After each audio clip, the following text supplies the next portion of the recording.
Again, thank you all so much for coming out. I'm not going to give you a campaign speech because I have been very, very blessed this year to be unopposed.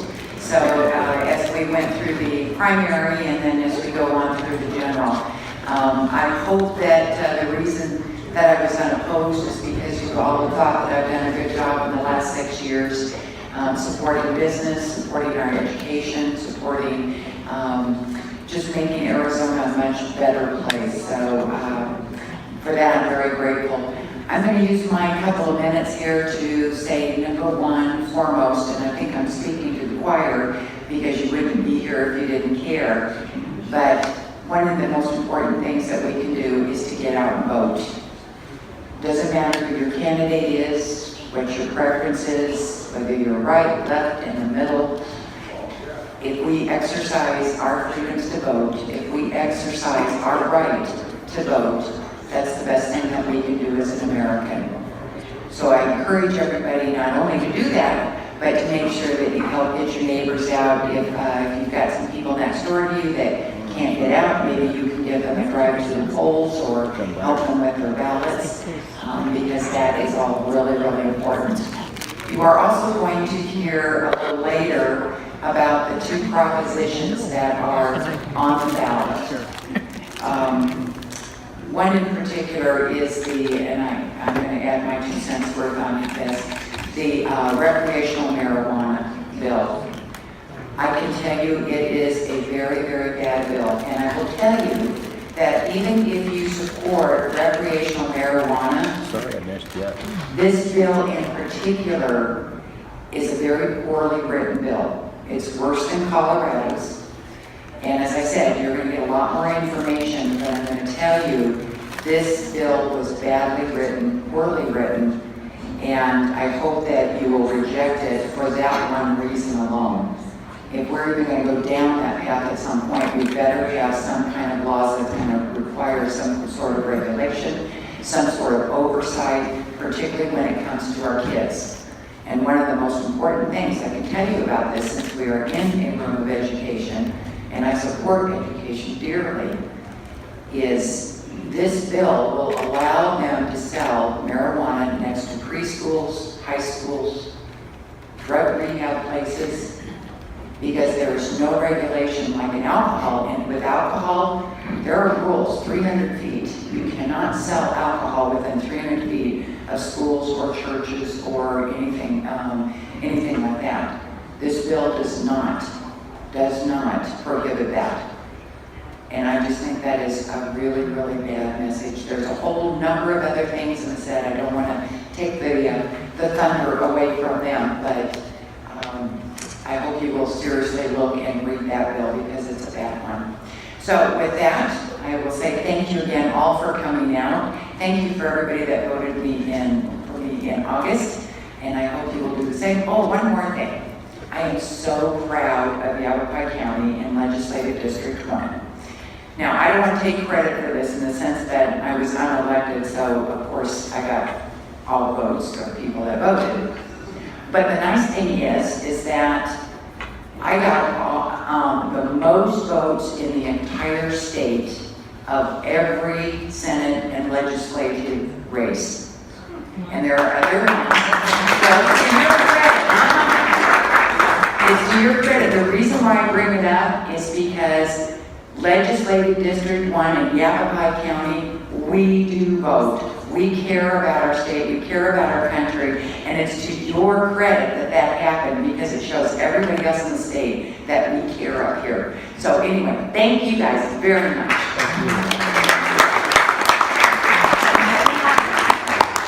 Thank you very much, Karen. A couple of housekeeping items. There's water in the back. Help yourself to a bottle of water as you get thirsty. The races that we're speaking to tonight are Legislative District 1, Central Yavapai Fire District Governing Board candidates, and the Yavapai College Governing Board. The speakers will not go in that order. We random drew their numbers, they random drew their numbers, and we'll follow that order throughout the evening.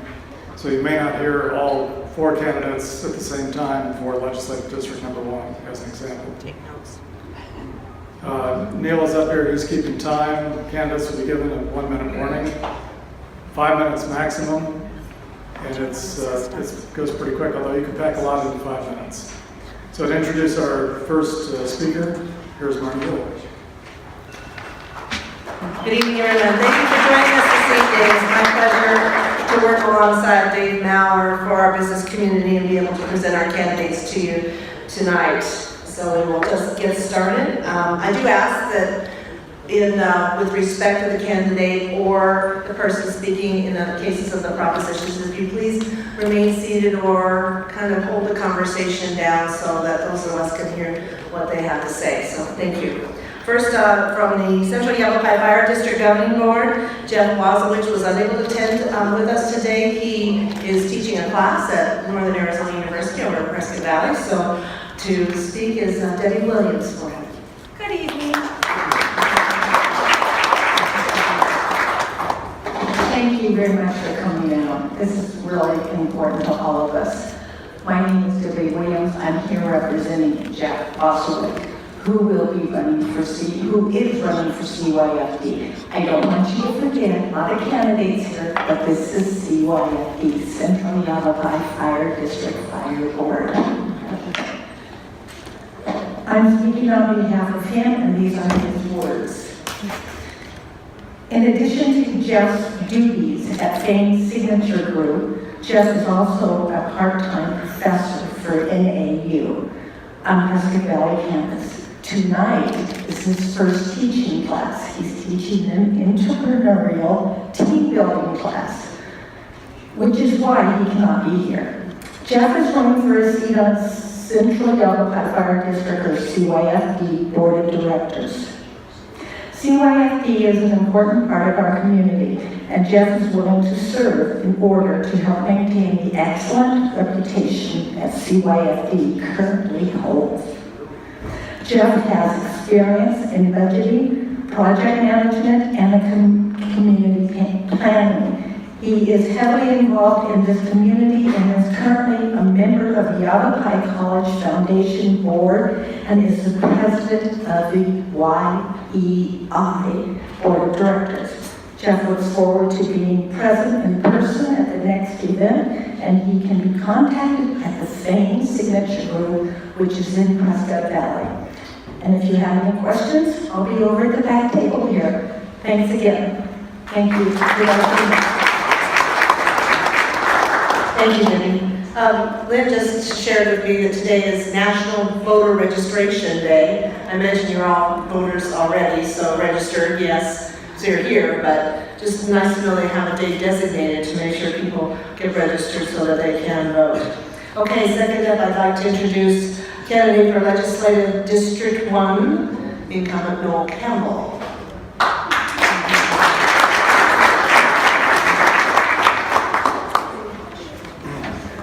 Thank you, Marty. Good evening. I'm Noel Campbell. I'm your duly elected state representative for the district. I've been in office 2 years. I just finished up my first session, and I can now find the bathrooms at the Capitol. So, I'm an Arizona guy. I grew up in Phoenix. I went to grammar school. I went to St. Mary's High School. We had those Franciscans with the big paddles. They did whip us pretty good, and I needed it, I'll tell you. After that, I went to Phoenix Junior College. I spent a year of study in Mexico as a foreign exchange student, lived with a Mexican family, learned to speak pretty good Spanish. Came back and went to Arizona State and graduated in 1965. That's before most of you guys were born, I know that. At that time, the Vietnam War was really heating up, and I had to make a selection. We had the draft at that time, so after I graduated, it was either go in the Army or go in the Marines or go in the Navy, and I had taken the Navy's flight test for pilot training, and they accepted me, and I went in Naval service and became an officer and became a Navy pilot. I flew in the Vietnam conflict. I spent 1 year in Vietnam flying in country. Came back, decided not to make the Navy a career, but was offered a really great job with the United States Customs Service at that time. And because of the language background that I had, it was a kind of a natural fit. So I worked for the U.S. Customs Service for 27 years. I worked all up and down the line, San Ysidro, Plexico, El Paso, you name it, I worked it. I also worked in Central and South America for 10 years, Mexico included. I worked out of the United States Embassy in Mexico City. I love my job. I'd still be doing it today, but at 57, it's mandatory retirement, so I'm out the door. What to do with myself? I went to Alaska and I started flying on fires. I became an air tanker pilot, helicopter tanker pilot. Somewhere along the way there, I got very interested in politics, and it had to do with the structured sober living home problem we have here in Prescott.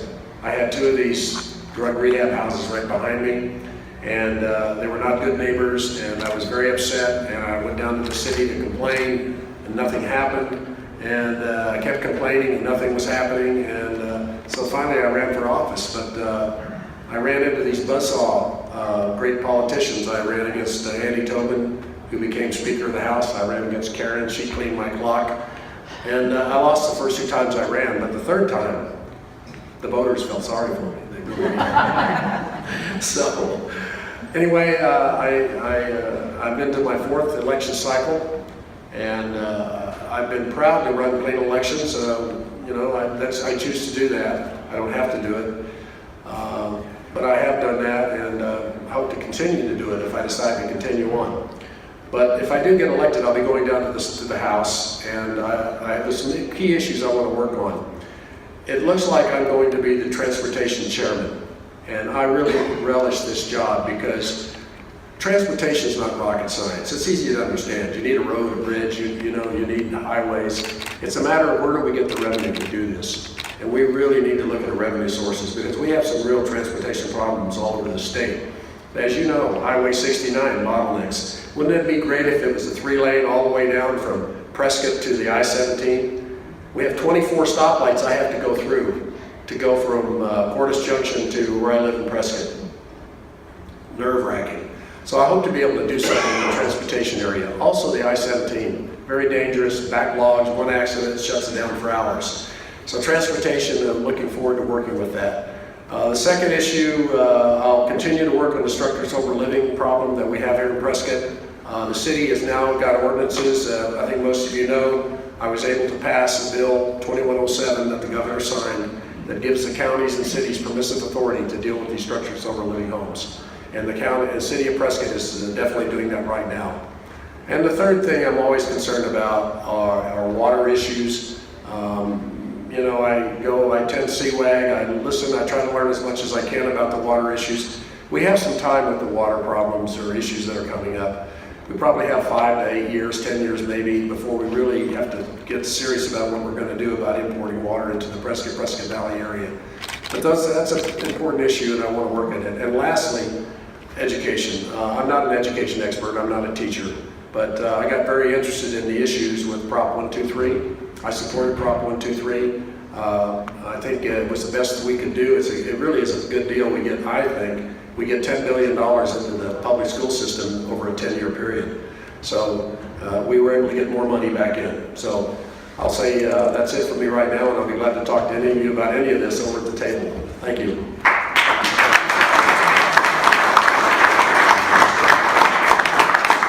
And next we have a candidate for the Central Yavapai Fire District Governing Board, Matt Zurcher.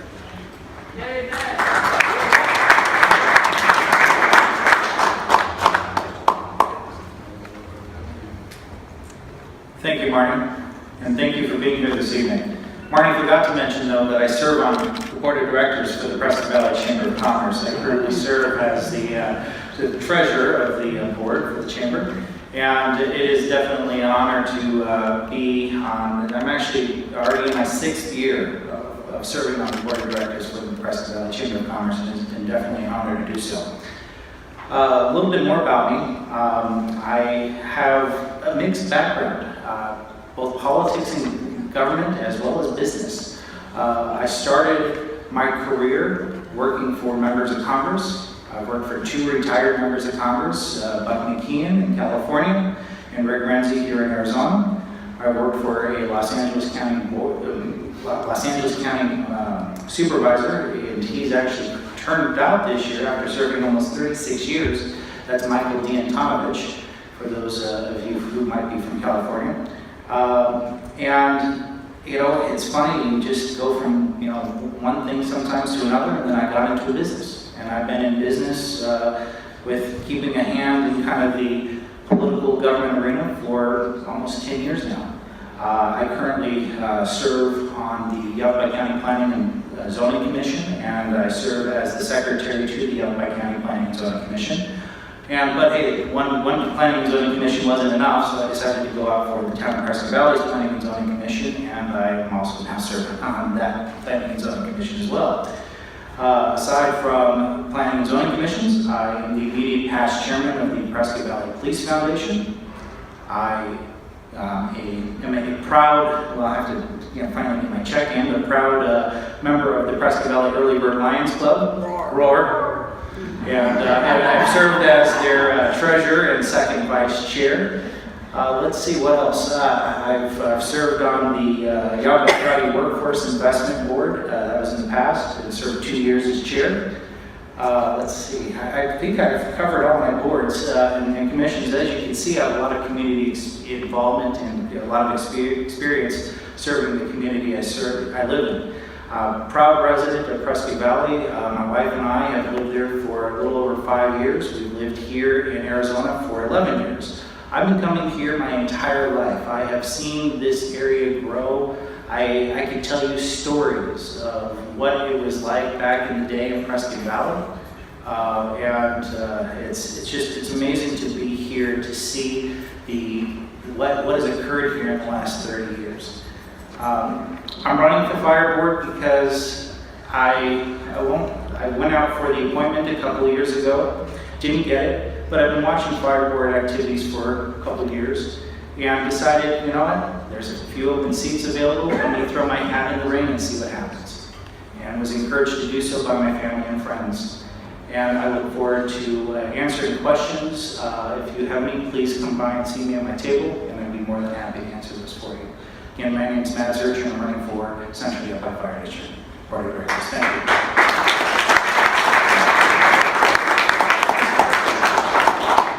I don't know how this happened, Laura, you're really good, but we got a lot of fire board candidates kind of like all in a row. So, next for candidate for Central Yavapai Fire District Governing Board is Michael Cassari.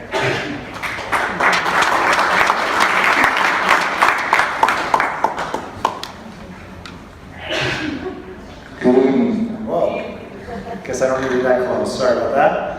So my name is Mike Cassari. I am running for Central Yavapai Fire District Board. I'm running as one of the board members that will be willing to take the seats, 3 out of 4 seats, and that is open right now. And I just wanted to just come and just kind of talk to you guys a little bit about who I am and what I'm about. First off, I just want you to know that I am a family man, and you are most welcome to meet my family. Most of them are over there at my table. My 2 twin babies and my wife and my oldest daughter. And to me, that's a huge part of serving in the community that I live in and that I love, is to be involved in the community and to also let you know who my family is and let you meet them, because you're not just voting me in, you're also voting my family in as well. And that's really important in these times. Second, I believe that a fire board member needs to be somebody that is heavily backed with a business background. I've worked as a web developer, freelance since '93. I started out as a drafting technology major in North Idaho College, and somebody turned me on to Netscape 1.0. For all of you who know what that is, that's a very, very old browser, and actually started to build websites and started to build business. When building a business with tough competition, you have to learn how to be resourceful. You have to learn how to wear many different hats, and you have to have a very creative and thoughtful outlook on how things are going to turn out. So innovative and creative thinking, and sometimes bringing different things out of the box is really important. What the fire board has done today is very out of the box, and I'm very proud and encouraged by some of the things that are going on with the fire district at this time. What I think is amazing is that the fire district has been extremely proactive versus being reactive. We've seen fire districts that have been reactive. I don't want to name names, but we have fire districts that have, gotten, large loans, and that has not been the case for this fire district. I'm proud to be able to serve on this board. I hope you guys come and talk to me, and I really would appreciate your vote. My name is Mike Casseri, and I'm over there in the corner with babies. Thanks a lot. And our final candidate for Central Yavapai Fire District Governing Board is Vicki Lee Jacobs. Is coming.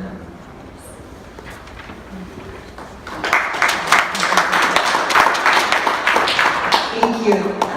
Well, first I want to begin by thanking Prescott Valley Chamber for holding this great event and all of their sponsors. Thank you very much.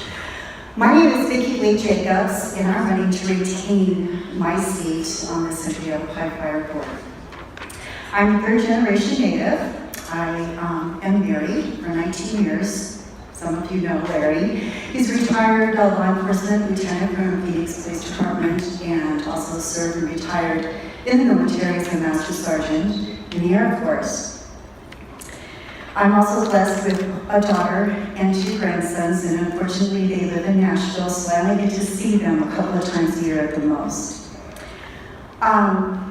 I have an extensive background, 34 years in healthcare at various capacities. I started out getting my EMT certification and working for a hospital. From there, I went into the emergency room at a level 1 trauma, John C. Lincoln. We called it In the Slope. It was quite exciting. Working night shift, it was never a dull moment. As I was going to do college classes, thinking that my career was going to be as an RN. But instead I went towards the social behavioral science and psychology, and I went into medical research, and I worked for Dr. Dietrich at the Arizona Heart Institute. I was working on interventional devices in the cath lab for him. I also, while I was doing that, I also taught at Glendale Community College, and I was teaching in the EMT program of up-and-coming firefighters that had to do their EMT prior to getting on the fire department. So I had my credentials with the state to teach that as well, and it's from the basic level clear up to the advanced life support level, trauma management as well.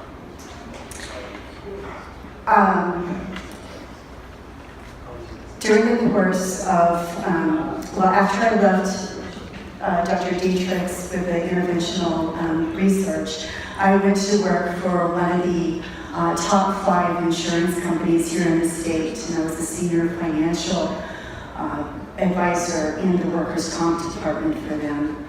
So I had various responsibilities throughout the metropolitan and state area with the workers' comp. Additionally, I went into the nutraceutical side and the pharmaceutical side, and I was also a rep. So as you can see, I've kind of gone to all the different levels. But I also, when I was teaching and working in the emergency room, I worked with Phoenix Fire, and I was a crisis interventional counselor, and I did that for a couple of years.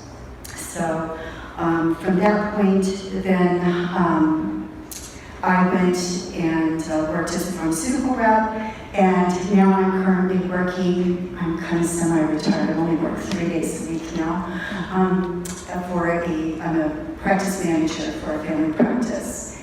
And I've worked at least 20 years in public service at different levels. One of the higher levels since I was elected when I was down in Maricopa County as the second vice chair of the Legislative District 15, to different capacities within the Republican Party, and then also serving on various boards within the community. Because of my professional leadership and my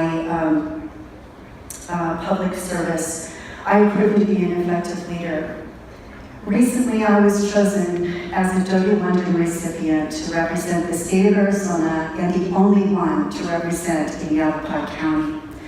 W. London Leadership Program is based on political, from local, state, and federal levels. And so they kind of prime you to run for a higher office, and for your graduation, you go back to Washington, D.C. in May. I am an effective leader, also a fiscal conservative.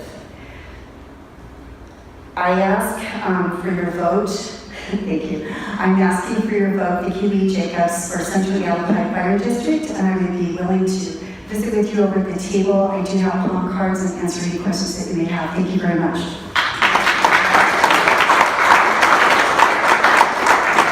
Thank you. I just want to thank, I appreciate these kind words that this is a joint event sponsored by both our chambers, and Dave and his staff have done an amazing job putting it together, so I want to thank Dave and give you the credit too. Watch out when the two of us get together. Okay, we're going to have first of our proposition discussions tonight, Sally Schindel, and this is for argument against Prop 205. Sally? Thank you.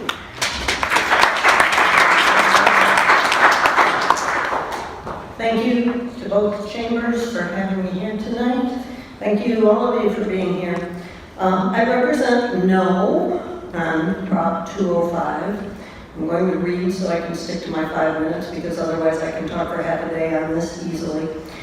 I am Sally Schindel. I live in Prescott. I'm a founding board member of the Political Action Committee, formed a year and a half ago to oppose the threat of a ballot proposition legalizing the drug marijuana for recreational purposes in Arizona.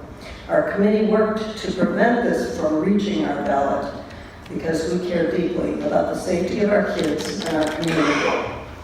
Our nightmare has come true, and the Washington, D.C.-based Marijuana Policy Project, the same organization that created Colorado's legal marijuana laws, paid for enough Arizona signatures to successfully put this on our Arizona state ballot, and now it's up to Arizona voters to defeat this. Here is why we all want to defeat Prop 205 by voting no. In Arizona, a yes vote on a ballot prop creates law. Law that is voter protected. It cannot be vetoed by the governor, or repealed or even effectively changed by the legislature. For public safety, it must be a good and a safe law at the time it is voted in. And like Karen Fenn mentioned, this is not a good and safe law. This Prop 205 is not, it is anything but safe for our kids or our communities. It protects the drug producer, the drug seller, the drug pusher, the drug user at the expense of all of us, especially our kids and future generations. Prop 205 would change existing Arizona laws for employers, for highway safety, for child custody decisions, for rental property use, and more. Courts in the future would be busy sorting out many contentious issues in Prop 205, a 20-page proposition that most voters will not be reading. It's a trial lawyer's job security. Prop 205 would legalize recreational use of not only the low-potency marijuana joint that you may be familiar with from the past, but also hashish and all the extracts, oils, vape pens, edible products that are now making up 45% of Colorado's sales. Marijuana edibles cannot be detected by smell in homes, in schools, in the workplace, or in public. This makes them the perfect drug to introduce to young users and the cause of accidental ingestion by pets and by the very young. In Colorado, that is up by 600%, the ingestion by the very young and introduction into emergency departments and hospitals. Colorado is currently working to curb abuse of the edible type products, to control the potency, the dosing and the packaging, and ban forms such as candy gummy bears. But Prop 205 in Arizona would prohibit Arizona from banning edibles. The experiment in Colorado revealed a 62% increase in marijuana-related traffic fatalities since their legalization. In Washington state, marijuana-related traffic fatalities have more than doubled. They're up more than 100%, according to a recent AAA study. In Colorado, 68% of communities have opted out of recreational dispensaries. Prop 205 in Arizona inhibits that choice. Prescott, Prescott Valley, Chino Valley will not have an opt-out choice. The mayor of Colorado Springs visited Arizona last week to warn of the problems there, speaking of the drug cartel gangs that are inhabiting his area, buying 300 to 400 homes in which to grow illegal pot and ship all over our country, becoming the illegal market themselves. One major Colorado hospital has reported nearly 50% of their tested newborns had marijuana in their systems. Newborns.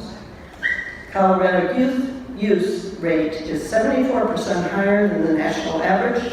College-age use is 62% higher. Colorado schools are reporting that they are not receiving the highly touted tax money for legal marijuana. The Cherry Creek, Colorado school superintendent is quoted as reporting, "The only thing that legalization of marijuana has brought to our schools has been marijuana." Colorado marijuana tax revenue is less than 1% of their state budget, and it does not look a bit better in Arizona. Prop 205, drafted and paid for by Big Marijuana, their marketing so like Big Tobacco in the past, causes major public safety risks and endangers Arizona kids and protects the special interests of their industry.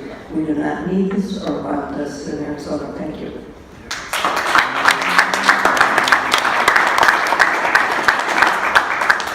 I did want to note as well that the vote yes on 205 is run by a campaign committee down in the Valley. We reached out 2 different times attempting to get a spokesperson for that group. They chose not to send anybody up here, so you will not hear a yes on 205 tonight. District 1 candidate David Stringer.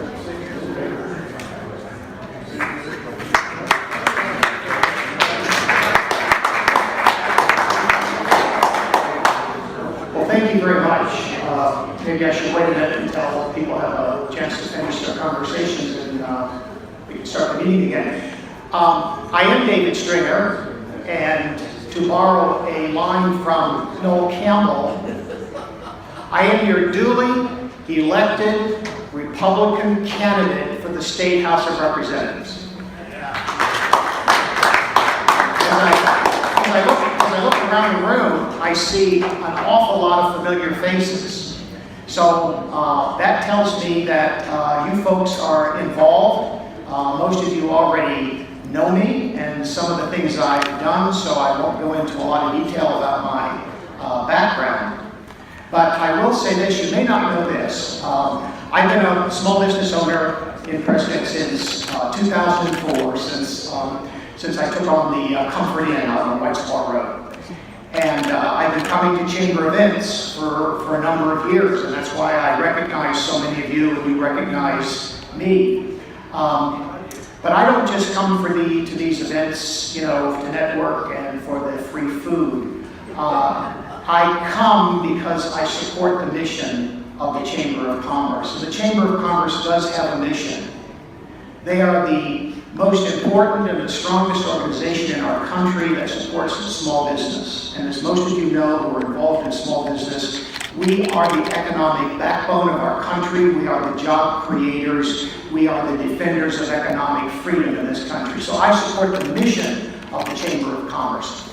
I may hold a record, David won't confirm it, but I hold 5 memberships in local chambers of commerce. I have the Comfort Inn membership, I have the Yavapai County Tax Committee membership, and my campaign, Conservatives for Stringer, is a member of the Prescott Chamber, the Chino Valley Chamber, and the Prescott Valley Chamber. That's 5 memberships. I don't know anybody that has that many memberships.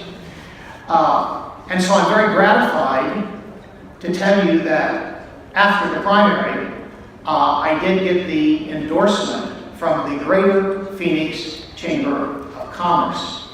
This is the largest chamber in the state of Arizona and one of the largest in the country.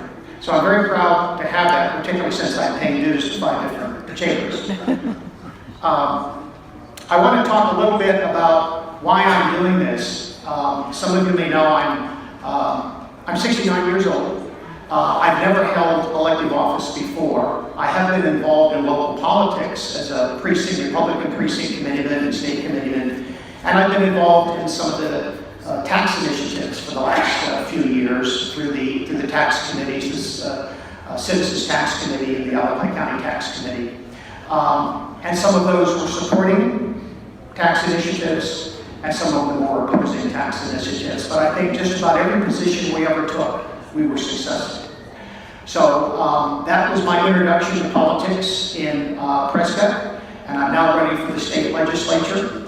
I'm 69 years old, as I say, so I'm not starting a new career in politics. I hope to be down here for a term or two, and if I can't get it done, I'm willing to give somebody else a chance. I have several things I really want to accomplish that are important to me. My 3 top priorities are first, education. I am a school choice supporter. I believe in options for parents and for children, but school choice for me includes our district schools. And many of you who are local know that we actually in Yavapai County, particularly in Prescott Valley, our local area, we have very good district schools compared to the state and to around the country. So for me, school choice includes our district schools, but it also includes our charters and online learning and vocational schools, things of that nature. My second priority, and I'm running out of time here, my second priority is jobs and economic development. I am a pro-business candidate. I favor low taxes. I favor deregulation. So I hope to foster economic development in the state of Arizona by following, quite frankly, Governor Ducey's program. I'm a strong supporter of Governor Ducey, and I think he's on the right track for Arizona. The third thing is infrastructure, and I think this ties into economic development. I-17 is a mess. I've been caught too many times, like I'm sure you have, on I-17. So I want to see us do something about I-17. I'm going to support Noel Campbell as chairman, as he becomes chairman of the Transportation Committee, in getting these problems fixed. I-17, Highway 69, 260, these are bottlenecks. They are very important commercial corridors, and I support fixing them and bringing them up to standard. So that's my program. Thank you very much.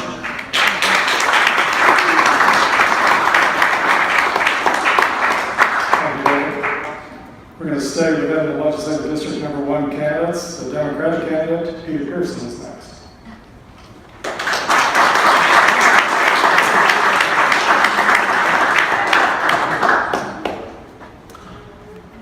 Thank you for the opportunity to be here tonight. Thanks for coming. My name is Peter Pierson. I am a candidate for the Legislative District 1 House seat. I came to Prescott about 6 years ago as a very part-time resident, as a graduate fellow at Prescott College. I was working what to many is a non-traditional work cycle of 2 weeks on, 2 weeks off as a remote advanced life support paramedic in the remote Alaska at a mining facility. I started coming here. I rented a place. On my Secretary of State filing papers, though, it says 3 years. That is how long I have been here full-time as a taxpayer in Arizona. I hold a number of professional hats in this community. I am the full-time Director of Development Communications with Prescott Creeks, the local watershed restoration organization. I am a professional firefighter and paramedic still. I just did a 24-hour shift, as I do 2 or 3 months still with the Williamson Valley, up at the Hootenanny Station up in 91, which is a full-time, professionally staffed, advanced life support facility with the nearest ambulance upwards to 45 minutes away. I got involved in this campaign through my work with the bond override, the Prescott Unified School District bond override, where I took a very active role. If I appear nervous, I'm not. I have to confess, I'm livid right now, and I do a good job of covering it up. What I saw of our state government process during the bond override is an embarrassment. When the state technical education funding is gutted by a budget that is distributed at 2 o'clock in the morning, and the rank and file of the Republican Party is told, don't read it, vote, and then the backlash against that from the business community and the schools forces them to have a contest between the State House and the State Senate to see who would take credit for putting it back in place. That should be an embarrassment for everybody in this room. And in my defense, I got to give Noel Campbell credit. This year, Noel is one of the few people that had whatever it takes to stand up and say, stop. Let's read it at least. I'll give you credit for that. Thank you. But for the life of me, I have watched my fellow candidates for the last 3 years around the education issue, and the things that I have heard that have come out of their mouths and have the audacity to stand in front of you and claim that they are pro-education, I can't stomach it. I just can't. Nor should you. What am I for? Changing the atmosphere in Phoenix for an inclusive governance process free from the influence of the flood of, and I hate this term, I'm not a conspiracy theorist, dark money. It's public information. My candidate has benefited from almost $40,000 in advertising from the American Federation for Children. Google that. It's got nothing for kids. I am a strong supporter of school choice, but not at the expense of our public schools. I am a proponent for reinvesting in education and in public education and infrastructure. And given the current state of the influence of outside Washington, D.C. based, I'm running as a Democrat, and I can use that word too. I intend to repeal Senate Bill 1516, which Noel, again, I want to give you credit for that. You're not bringing for it now, and I can understand why. But this primary and this campaign should be an embarrassment to everybody in this room. And I intend to open things up, to reach across party lines, to have the dialogue that the issues we face deserve. I welcome the incredible reception I've had from those in the Republican community. Many of you are in this room today. I can publicly announce tonight that Councilman Greg Lozelle has formally endorsed my candidacy, and there are more to come. This is going to be fun, and I urge you to join me in making a change in the way we do business and opening up so everybody can be heard, not just a handful. And I encourage you to look into my background, look into me as a person, and I welcome your support. And I do apologize. I'm usually not like this, but I am angry. That's why I'm doing this. And while you're at it, David Clever. Stand up. One of the most decent men I've ever known is running for school board, Prescott Unified School District. He's got my vote.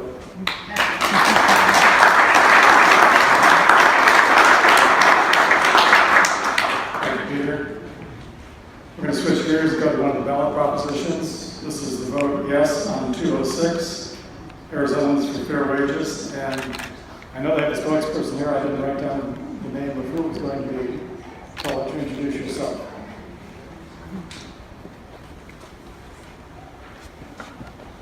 Hi, I'm Tony Dennis. I'm the chairwoman of the Democratic Women of the Prescott area, and I'm a freelance writer. And Proposition 206, which is also called the Arizona Healthy Working Families Initiative, provides a reasonable, gradual increase to Arizona's minimum wage. And it provides workers with earned sick days. When it passes, Prop 206 will raise Arizona's minimum wage from $8.05 to $10 an hour, and then gradually increase it to $12 an hour by 2020. It will mark the first significant minimum wage increase in 10 years. It will also provide workers with the ability to earn 3 to 5 sick days they can use to care for themselves or sick family members. There are 3 significant parts of the existing minimum wage law that are retained in this initiative. First, an automatic cost of living increase to the minimum wage. Second, a differential for tipped workers that is $3 an hour less than the minimum wage in effect. And third, the ability for local jurisdictions to enact benefit measures that are more generous than the state law. Through Prop 206, small businesses with fewer than 15 employees are only required to provide 3 earned sick days a year for full-time workers. and 5 or more sick days for businesses with more than 15 employees. People accrue sick days based on the hours worked, regardless of if they are part-time or full-time. These sick days can be used for family illness, domestic violence issues, or public health emergencies. More than 250 small businesses throughout Arizona have endorsed this proposition. A person who is paid minimum wage in Arizona only earns about $300 a week or $17,000 a year currently. Families can't survive, let alone thrive, on these tiny amounts of pay. An estimated 1 million people in Arizona are going to benefit from the passage of this proposition. And who are they? 56% are women, many single mothers. 62% are people of color. 88% are people over 20 years old. So we're not talking about teenagers here. And roughly 779,000 people would get a raise to help care for their families. An estimated 934,000 will qualify for paid sick days to care for themselves or a loved one. There's strong support for this initiative. An Arizona Republic poll shows a strong majority supported. A public policy polling survey showed 65% of Arizona voters support this increase and sick days. Higher wages afford workers greater purchasing power, allowing them to reinvest in our local communities and boost our economies. Cities and states all over the country have successfully raised minimum wage and implemented paid sick days, providing evidence this is good for families and communities and the economy. Some of these cities are Jersey City, Los Angeles, San Francisco, and Seattle, where the economy has boomed since they raised minimum wage. A growing number of states have used ballot initiative campaigns in recent years to pass minimum wage increases, including 4 conservative states: Alaska, Arkansas, Nebraska, and South Dakota. And virtually every time they've gone on the ballot, they've won. This November, 4 states have this on the ballot: Arizona, Colorado, Washington, and Maine. And consider this: if the minimum wage had kept up with the cost of living in Arizona, it would already be over $15 an hour. So what we're doing is, instead of giving corporations more profits, we are spreading the wealth to working families who need it much more. Thank you.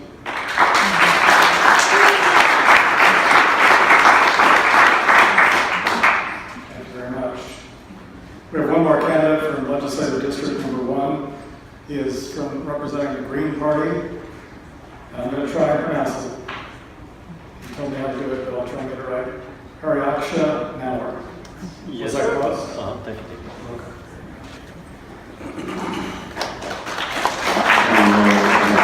Now, generally I've been using this invocation, Kumbaya, and you all know danger, warning, freedom, justice, love between my brothers and my sisters all over this land. And I won't sing it because I think we have a time constraint. But let's see, I have some other topics. I've made great big flashcards over on my table. Y'all can please come over and discuss them with me. But I will review them. My name is Hariaksha Gregor Knauer, longest name on the ballot, Green Party for LD1. And you know, Karen mentioned that this is a voting population. Well, the northern part of Maricopa County is also an active constituency. And they might even have been the ones who put David Stringer over the top in the primary, and New River, all those. I've lived in Arizona off and on for about 20 years. I first came in 1980 to live and work at Wasowicz. And this is my 3rd time running for the legislature. The first time I ran down to Tempe, a friend who worked at the Capitol says, "Oh, you don't know what you're getting in for." well, I kind of have a sense. I go to hearings and sit up in the gallery a few times and meet with our representatives and senators. With the Sierra Club, they have a wonderful environmental day they have every year. And it's sort of like junior high. And only worse, there's cleats, and it's infinitely worse, I do believe. Ralph, activist, has in the audience reminded me of this phenomenon where our legislators, the irony of ironies, is trying to limit what our municipalities and local counties can enact. At the same time, they're railing against the feds, for stepping on our states' rights. Let's see. Intersectionality is the word of the day for me, and the 4 pillars of the Green Party, for instance, nonviolence, grassroots democracy, social justice, and ecological wisdom. Well, maybe you don't hear too much about it, but by 2030, we really could be on 100% renewables. Now, thanks to the Prescott and Prescott Valley Chambers for having us here. I'd like to redefine business-friendly. It is not only reducing taxes and regulations, but also education. It's such a big part of what will attract and keep businesses here. We need decent education for our workers and for our workers' families. And we can't just keep decimating public education. Choice is dangerous euphemism, which means taking money away from district schools to go to the charters, and these voucher programs strongly oppose ESAs, the educational what are they called? Empowerment scholarship accounts, vouchers, essentially, to give state funds to the privilege to take it away from the district schools. And furthermore, business-friendly business education means adequate remuneration for workers. 15% might be adequate, but for some reason we only have a start at 12 going up to, 10 going up to 12 by 2020. I took an informal poll of fellow workers, and believe this or not, like the phenomenon what's the matter with Kansas, fellow workers making $9.77 an hour say that minimum wage causes inflation. But I asked them and y'all, as wages have remained stagnant, what's happened with inflation? Well, I think Tony put that pretty well.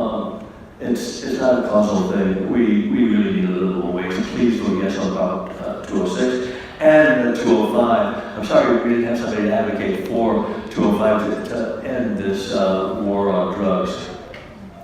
So education, water, soil and greenest people. This is a suggestion of the move to amend phenomenon. We can state by state get rid of money in our campaign cycles. And prisons for profit, oh my God. We can, here's an example of how I, as increasing the diversity in the legislature, can work with our fellow reps, Dem and Republican, for instance, Heather Carter, to run Director Ryan out of the so-called Department of Corrections. We need to really clean up that school. 1 minute? No, that's it. Oh, okay, thank you. Please do talk to me after this.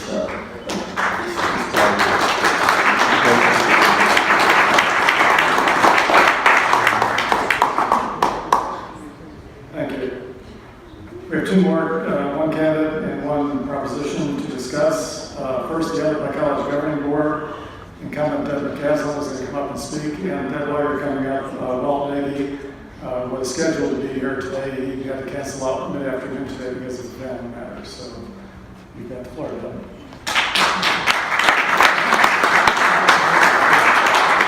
Thank you very much for allowing me to speak tonight.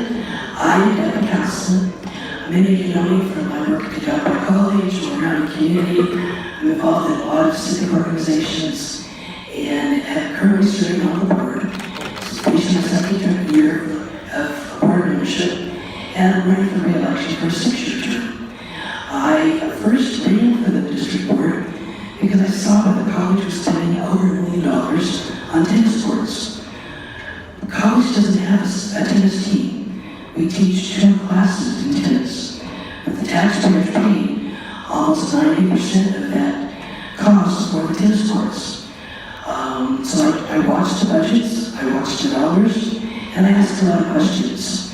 My family first moved to Prescott in 1962 when I was 10 years old. Summer brought to the Prescott schools. My children both went through Prescott schools, and they both graduated from Yale College. I was able to go to college.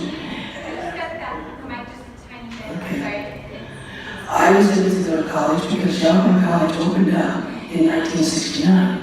I graduated from Prescott High in 1970. My parents couldn't afford to send me to college, but I got a Board of Governors scholarship, which paid for my tuition and books, and I was able to start my college career. I ended up with a master's in community college education from Northern Arizona University, and I came to work at Yale College in 1976 and worked a total of 34 years here. So I know the college, I know the culture. It's a wonderful college, but we're not reaching all the areas of Yavapai County. District 2, the district I represent, involves people from both sides of the mountain. We have a large physical barrier that prohibits the people in the Verde Valley from coming to Prescott and taking advantage of our services. We have a wonderful career and technical education program. We have outstanding programs in nursing. We do have a small nursing contingency in the Verde, but we have opportunities arising to do more in the Verde Valley to provide accessibility and affordability for students across Yavapai County to attend Yavapai College and enhance their educational careers. I have been involved with the college since it started. I even walked with my mother to get petitions to get the issue on the ballot when the college district was first approved. And through the years, I've been involved either as a student, a graduate, a staff person for 34 years, and then also a retiree. And now I decided to come back and help serve on the board. I have a lot of leadership experience in a variety of organizations. Currently, I'm on the board for the Adult Center Prescott and the Library Advisory Board for the Prescott Library. And I'm very involved in the Public Women of Prescott and the County Women's Gathering. So I see a cause, I like to help, and I get involved. So District 2 involves Stonebridge, Prescott Country Club, Dewey, Humboldt, Mayor, Black Canyon City, Cordes Junction, Cornville, Camp Verde, and also the Crown King and Page Springs, and the Rimrock area. So it's a very large geographical area full of unincorporated communities that really have a lot of needs to have college services. So I love to hear from my constituents, and that's everyone, because everyone in our county is a owner of the college, including our taxpayers. So please feel free to contact me if you have a question. If you live in the District 2, you can vote for me, but I always am open to your comments and suggestions. I listen to my constituents. That's another reason why I ran. I started attending board meetings when I decided to run, and so often the constituents came, gave their opinions, encouraged the board to vote no on an issue, and the board always voted yes. It only takes 3 members to raise your taxes. I voted no against the tax increase, and I voted yes this year because we're putting money into helping educational programs in our county. So I'm over here at the table with the big red sign, so thank you, and drop by and visit.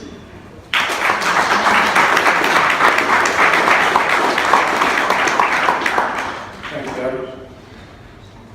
We're down to our final speaker, and this is for the Vote No on the 206 campaign. Please welcome from the Arizona Chamber in Phoenix, Greg Taylor. Thank you, and credit to the Prescott Valley and Prescott Chambers of Commerce. They are pillars of this community, and congratulations to all of you for taking the time to learn more about these issues. There are some great candidates here tonight with both parties. We are proud to endorse Karen Fan for the outstanding senator. Let me tell you about Noel Campbell. Absolutely. Let me tell you about Noel Campbell. When he talks about transportation, he walks the talk. We drag his, all around the state looking at transportation projects. So Noel, thanks very much. Credit to the two candidates who are seeking the open seat in the House. They are in the arena, and it takes guts to get in there. You heard tonight about Proposition 206. You heard about what it does. The speaker left out one part, though, and that's the jobs that it's going to cost this state and this community, because it makes doing business more expensive. If we pass Proposition 206, we will hurt the very individuals that the proponents claim to want to help. You heard it described as a gradual, subtle increase in the minimum wage. It's not. By the year 2020, if Proposition 206 passes, the minimum wage will go up 49%. There's nothing subtle about 49%. This makes hiring more expensive. This hurts young people. It hurts people on the outside of the labor market trying to get in. Those with fewer skills. If you are concerned about job creation, you should be voting no on Proposition 206. Why? Because job creators, if Proposition 206 passes, will have few good options. They could reduce employee hours. They can cease hiring. In some dramatic cases, they could institute layoffs. They can accelerate automation that makes employees not even necessary. This is the Opportunity Destruction Act. My first job was tearing tickets at a movie theater for $4.25 an hour. I was probably overpaid. You could get a robot to do that. You're seeing the effect that higher wages have had on the labor market already. There are iPads at your table at restaurants. You want a refill on that drink? Here's the cup, go get it yourself. This has an extremely damaging effect on economic development. And as I said, it will hurt the very individuals it claims to want to help. The first rung on the career ladder for many of us was the most important rung. We learned about showing up on time, looking halfway presentable, learned a little something about customer service. Those entry-level jobs go away when we institute these dramatic hikes in wages. Makes hiring more expensive. Arizona already has a minimum wage above the federal minimum wage. We have already pegged our minimum wage to the hike in the cost of living. We're already set, regardless of whether this initiative passes, the minimum wage will be going up in January. You heard that under current law, local municipalities will be able to form their own wage ordinance. We can do that currently. Why is that bad policy? Because it creates a crazy quilt of wage ordinances across the state. And you're doing business in multiple jurisdictions, you will now have to calibrate your payroll from zip code to zip code. Don't think that will happen? What's happening in Flagstaff this November? There's a question before voters there that will take the minimum wage to $15 per hour. This is going to cost jobs. Now, I'm not saying that this is going to lead to economic destruction. Tumbleweeds will not be running through the streets of Prescott, but it won't make things easier. We're told that the big guys can afford this. We're told about McDonald's and Walmart. Proposition 206 does not discriminate. It affects the Fortune 500. It affects every small business in this room. I would encourage all of you to look closely at Proposition 206 and make the determination whether it's worth it. We believe it's too much, too fast. And we're encouraging everyone to vote no on Proposition 206. Thank you.